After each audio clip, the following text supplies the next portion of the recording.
Hello students, welcome to my channel Maths Easy. In the chapter statics of exercise number 13.3, we have solved all the problems of this exercise, and in the last class we have discussed about the graphical representation of cumulative frequency distribution. Graphical ನಲ್ಲಿ cumulative frequency distribution ಅನ್ನು ಯಾವ ರೀತಿ ನಾವು representation ಮಾಡಬಹುದು ಅನ್ನೋದ್ರ ಬಗ್ಗೆ introduction part ನೀವು ಕಲ್ತ್ಕೊಂಡಿದ್ದೀರಿ.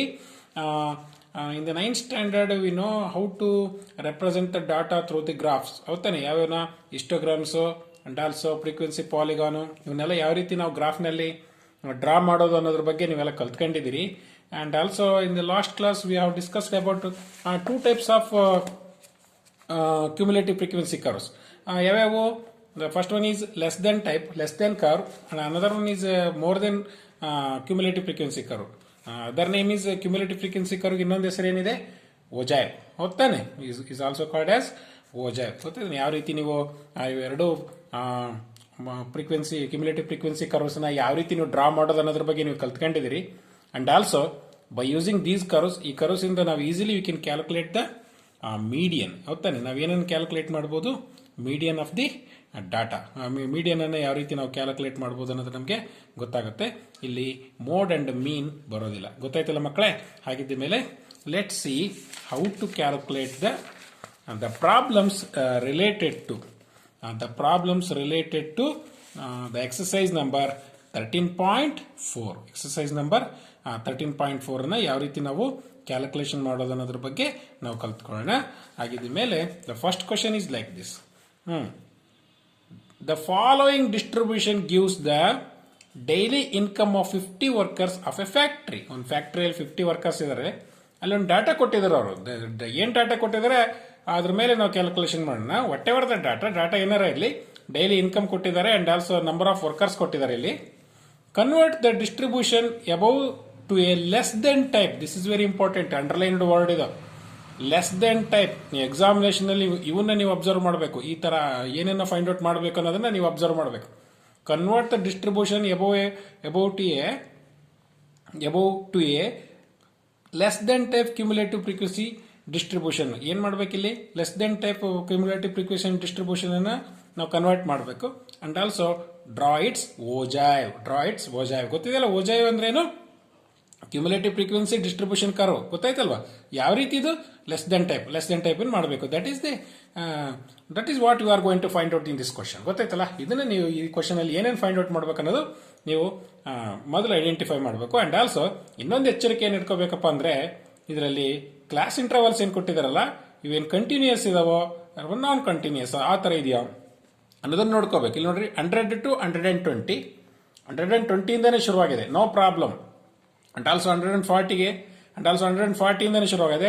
140 to 160, 160 ಇಂದ 180, 180 ಇಂದ 200, ನೋ ಪ್ರಾಬ್ಲಮ್. ಹಂಗಿದ್ದ ಮೇಲೆ ದಿಸ್ ಒನ್ ಇಸ್ ಕಂಟಿನ್ಯೂಸ್. ಒಂದು ಎಕ್ಸ್ಟ್ರಾ ಸ್ಟೆಪ್ ಬರೋಲ್ಲ ಇದರಲ್ಲಿ. ಅರ್ಥ ಆಯ್ತಲ್ಲ ಮಕ್ಕಳೇ? ಹಾಗಿದ್ದ ಮೇಲೆ ಆ ಎಚ್ಚರಿಕೆಯನ್ನು ಇಟ್ಟುಕೊಂಡು ಆಮೇಲೆ ಏನೇನು ಫೈಂಡ್ ಔಟ್ ಮಾಡಬೇಕು ಅನ್ನೋದನ್ನ ನೀವು ನೋಡ್ಬೇಕು. ಗೊತ್ತಾಯ್ತಲ್ಲ? ಹಂಗಾದ್ರೆ let see how to solve this problem. ಈ ಪ್ರಾಬ್ಲಮ್ ಅನ್ನ ನಾವು ಯಾವ ರೀತಿ ಸಾಲ್ವ್ ಮಾಡೋದು ಅನ್ನೋದ್ರ ಬಗ್ಗೆ ನಾವು ನೋಡೋಣ. Okay, and first question, this one is less than type of frequency distribution table ಅನ್ನು ನಾವು ಮಾಡಬೇಕು. Okay, this is the first question. daily income in rupees. ಏನ್ ಕ್ವಶನ್ ಅಲ್ಲಿ ಕೊಟ್ಟಿದ್ದಾರೆ ಅದನ್ನ ಬರೀತಿದ್ದೀನಿ ನಾನು ಅಷ್ಟೇ, ಇನ್ನೇನಿಲ್ಲ. And number of workers. Okay, number of workers. Now the daily income in rupees ಇದೆ, ಅದೇನು ಕೊಟ್ಟಿದಾರೋ ಅದನ್ನು ನಾವು ಬರ್ಕೊಳ್ತಾ ಹೋಗೋಣ. Okay, and you have to convert it into and this table into less than type ಅಲ್ವಾ? Directly I am doing this. Direct ಆಗಿ ನಾನು ಮಾಡ್ತಾ ಹೋಗ್ತೀನಿ. ಆಗಿದ್ದ ಮೇಲೆ ಲೆಸ್ ದೆನ್ ಟೈಪ್ ಅಂತ ಅಂದಾಗ less than I am doing the solution. ನಾವು ಲೆಸ್ ದೆನ್ ಇಲ್ಲಿ ನೋಡ್ರಿ, ಲೆಸ್ ದೆನ್ ಅಂದ್ರೆ ನೋಡಿ 100 to 120 ಅಂದ್ರೆ ಲೆಸ್ ದೆನ್ ಅಂದ್ರೆ ಏನ್ ತಗೋಬೇಕು? 120ನೇ ತಗೋಬೇಕು. 120 ಇಂದ ಒಳಗಡೆ ಇರುವಂತ ಲೆಸ್ ದೆನ್ ಅಂದಾಗ ನಿಮ್ಗೆ ಗೊತ್ತಿದೆ, ಇಂಟ್ರಡಕ್ಷನ್ ಪಾರ್ಟ್ ಅಲ್ಲಿ ನೀವು ಕಲ್ತ್ಕೊಂಡಿದ್ರಿ. ಯಾವ್ದು ತಗೋಬೇಕು ನೀವು? ಅಪ್ಪರ್ ಲಿಮಿಟ್ ತಗೋಬೇಕು ನೀವು. ಹೌದಾನೆ? Less than type of cumulative frequency distribution table ನೀವು ಮಾಡಬೇಕು ಅಂತಂದ್ರೆ ನೀವು ಯಾವ್ದು ತಗೋಬೇಕು? ಅಪ್ಪರ್ ಲಿಮಿಟ್ ತಗೋಬೇಕು. ಅಪ್ಪರ್ ಲಿಮಿಟ್ ಯಾವುದು? 120, 140, 160, 180 and 200 ಇವನ್ನೇ ತಗೋಬೇಕು. ಹಾಗಿದ್ದ ಮೇಲೆ less than 120 like that, less than 140, okay, less than 160, okay, less than 180, okay, less than 200, okay, less than 200. ನೋಡಿ, ಎಲ್ಲ ಅಪ್ಪರ್ ಲಿಮಿಟ್ ತಗೊಂಡಿದ್ದೀನಿ ನಾನು. ಅಂಡ್ ನಂಬರ್ ಆಫ್ ವರ್ಕರ್ಸ್ ಅಂದ್ರೆ you have to find the cumulative frequency. ಹೌದಾನೆ? Cumulative frequency less than type. ಯಾವ ರೀತಿ? CF less than type, less than type. Cumulative frequency ಯಾವ type ನಲ್ಲಿ ಬರೀತಿದ್ದೀರಿ ನೀವು? ಲೆಸ್ ದೆನ್ ಟೈಪ್ ನಲ್ಲಿ. Okay, you have to make the table ನೀವು clean ಆಗಿ ಹಾಕೋಬೇಕು. ಓಕೆ, ಇದ್ಮೇಲೆ ಲೆಸ್ ದೆನ್ 120 ಅಂದಮೇಲೆ you have to cumulative frequency ಅಂದ್ರೆ you have to add. Okay, ಇಲ್ಲಿ ನೋಡಿ, ಇದ್ರ ಪ್ರಕಾರ ನಾನು I will write 12 as it is. 12 as it is ಬರೆದು next I will add this one. 12 plus 14 is what? 12 plus 14 is 26. Like that. Directly I am doing. You know that. 12 plus 14 is 26. 26 plus 8. You know, directly I am doing. Okay. 26 plus 8 is what? 26 plus 8 is 34. 34 plus 6 is 40. 40 plus 10 is 50. ಹೌದಾನೆ? 50. ನೋಡಿ, ಇಲ್ಲಿ 50 ಬಂತು. ಇಲ್ಲಿ problem ನಲ್ಲಿ 50 workers ಅಂತ ಕೊಟ್ಟಿದ್ದಾರೆ. ಹೌದಾನೆ? 50 workers ಅಂತ ಕೊಟ್ಟಿದ್ದಾರೆ. ಇಲ್ಲಿ 50 ಬಂದಿದೆ ಅಂತ ಅರ್ಥ. ಇಲ್ಲಿ ಲೆಸ್ ದೆನ್ ಟೈಪ್ ನಲ್ಲಿ ನೀವು ಫೈಂಡ್ ಔಟ್ ಮಾಡಬೇಕಾದಾಗ ಇಲ್ಲಿ 50 ಬಂದಿದೆ ಅಂದ್ರೆ ನೀವು ಮಾಡಿರೋ ಕ್ಯುಮುಲೇಟಿವ್ ಫ್ರೀಕ್ವೆನ್ಸಿ ಸರಿ ಇದೆ ಅಂತಂದೇಳಿ. ಇಲ್ಲಿ ನೋಡಿ, ಮತ್ತೆ ನಾವು ಆಡ್ ಮಾಡ್ಕೊಳ್ತಾ ಇಲ್ಲಿ ಕೂತ್ಕೋಬಾರ್ದು. ಯಾಕಂದ್ರೆ ಇಲ್ಲಿ ಆಡ್ ಮಾಡ್ತಾ ನೀವೇನಾದ್ರೂ ನೀವು ಟೈಮ್ ವೇಸ್ಟ್ ಮಾಡಿದ್ರೆ ಅಂದ್ರೆ ಎಕ್ಸಾಮಿನೇಷನ್ ಅಲ್ಲಿ ನೀವು ಇಲ್ಲಿ ಈ ರೀತಿ ಮಾಡಿದ್ರಿ ಅಂತಂದ್ರೆ ಎಕ್ಸಾಮಿನೇಷನ್ ಅಲ್ಲಿ ಇದೇ ರೀತಿ ಮಾಡ್ತಾ ಹೋಗ್ತೀರಾ, ಅಲ್ಲಿ ಟೈಮ್ ಕನ್ಸ್ಯೂಮ್ ಆಗುತ್ತೆ. ಗೊತ್ತಾಗುತ್ತಲ್ಲ? ಹಾಗಾಗಿ ಐ ಆಮ್ ಡೂಯಿಂಗ್ ಡೈರೆಕ್ಟ್ಲಿ. ಈ ರೀತಿ ಡೈರೆಕ್ಟ್ಲಿ ಮಾಡ್ತಾ ಹೋಗ್ತೀನಿ. ಪ್ರೀವಿಯಸ್ ಪ್ರಾಬ್ಲಮ್ ನಲ್ಲಿ ನಾನು ಆಡ್ ಮಾಡಿದ್ರು ಕೂಡ ನಿಮ್ಗೆ ಗೊತ್ತಾಗ್ಲಿ ಅಂತ ಮಾಡಿರೋದು. ನೀವು ಕೂಡ ಏನ್ ಮಾಡ್ಬೋದು? ಡೈರೆಕ್ಟ್ ಆಗಿ ಆಡ್ ಮಾಡ್ತೀವಿ. ಯಾಕಂದ್ರೆ ಎಕ್ಸಾಮಿನೇಷನ್ ಅಲ್ಲಿ ಟೈಮ್ ಇಸ್ ವೆರಿ ಇಂಪಾರ್ಟೆಂಟ್. ಗೊತ್ತಾಯ್ತಲ್ಲ? ಹಾಗಿದ್ದ ಮೇಲೆ ಈಗ ನಾವೇನ್ ಬರೀಬೇಕು? To draw a less than ogive. ಓದ್ತೇನೆ. Okay, to draw less than ogive. To draw a less than ogive, plot the points. ಇವೆ ನೋಡ್ರಿ, ಇಲ್ಲೇ ಇದಾವಲ್ಲ, ಇವೇ ಪಾಯಿಂಟ್ಸ್. ಮತ್ತೆ ಇನ್ಯಾವ ಇಲ್ಲ. 120, 12. ಓಕೆ, ಮತ್ತೆ ನೋಡಿ 140, 26. Is it not? And then 160, 34, and then 180, 40, 200, 50. ಹೌದಾನೆ? ಎಲ್ಲ ಪಾಯಿಂಟ್ಸ್ ನಾನು ಬರ್ತಿದ್ದೀನಿ. ಹೌದಾನೆ? ಪ್ಲಾಟ್ ಮಾಡ್ಬೇಕು. ಇಲ್ಲಿ ಗ್ರಾಫ್ ಶೀಟ್ ನಲ್ಲಿ ನೀವು ಫ್ಲಾಟ್ ಮಾಡಬೇಕು. ಓಕೆ, ನಾನು ಇಲ್ಲಿ ಗ್ರಾಫ್ ಶೀಟ್ ಅನ್ನು ನಾನು ರೆಡಿಯಲ್ಲಿ ಬರ್ಕೊಂಡಿದ್ದೀನಿ. ಇಲ್ಲಿ ನೋಡಿ, ಈ ರೀತಿ ನೀವು ಗ್ರಾಫ್ ಶೀಟ್ ಬರ್ಕೋಬೇಕು. ನೋಡ್ರಿ, XO, X dash, this one is a point of origin.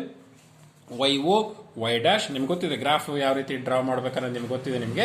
Okay, I have taken the points here 100, 120, 140, 160, 180 and 200. ಯಾಕೆ ಇಲ್ಲಿ ತಗೊಂಡೆ ಅಂದ್ರೆ upper limits of daily income ಇಲ್ಲಿ ಏನಿದೆ ನಮ್ಮ ಪ್ರಾಬ್ಲಮ್ ಅಲ್ಲಿ ಅಪ್ಪರ್ ಲಿಮಿಟ್ 120 ಇಂದ ಹಿಡಿದು 200 ವರೆಗೆ ಇದೆ ಅಪ್ಪರ್ ಲಿಮಿಟ್. ಹೌದಾನೆ? ಆ ತರ ಇಲ್ಲಿ ನಾವು ಎಕ್ಸ್ ಆಕ್ಸಿಸ್ ನಲ್ಲಿ upper limit of daily income. Okay, upper limits ಅನ್ನು ಎಕ್ಸ್ ಆಕ್ಸಿಸ್ ನಲ್ಲಿ ತಗೋಬೇಕು.